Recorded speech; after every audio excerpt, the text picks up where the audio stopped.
I traveled near and I traveled far, then I went to bed. When I awoke, I was in the land of the Cyrocade.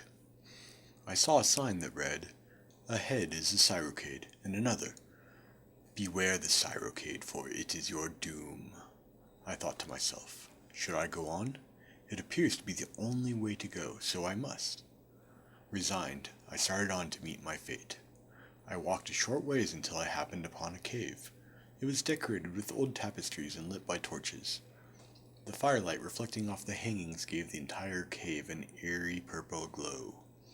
I went on in, and there, sitting on a throne of golden bones, sat a wild-eyed, lanky madman wearing an odd mask that covered all but his eyes and mouth. His grin went from ear to ear, and he stood to greet me, bowing low. Then he did something peculiar. He leaped to the ceiling and stood upside down there. "Good gentleman, how are you staying up there?" I asked it. The Cyrocade grinned again, and I suddenly felt very dizzy, and was overcome with a sense of vertigo. I realized I was falling to the cave ceiling. "A duke, a king, an emperor perhaps," he paused. "But a gentleman I am not, and good I am never. And to answer your question, gravity doesn't exist. The ground just sucks us to it. It inhales," the Cyrocade mimed being pulled to the ground by a mighty breath, "and exhales," he said, leaping into the air and onto the floor. Or I guess what was the ceiling. To my relief, he came down again without flipping the cave upright once again. "Let us feast," he proclaimed, snapping his fingers. Odd little men seemed to crawl out of every crack, crook, and crevice in the walls. They quickly set up a grand table and two large wooden chairs. Within a blink, they were gone. "What are we having?" I asked. The Cyrocade replied, "Oh, you will see soon enough, my friend, my good friend," ominously flashing teeth through his grin. "Perhaps a game to pass the time," he suggested. I nodded. He tapped his long fingers against the wooden table. "Riddles? No, that is trite. Chess, perhaps? Ah, but I don't have a board. Maybe we should just talk." I nodded in agreement. "I bet I know what you're thinking. You're wondering what is behind my mask." I actually wasn't thinking that at all, but curiosity suddenly struck me.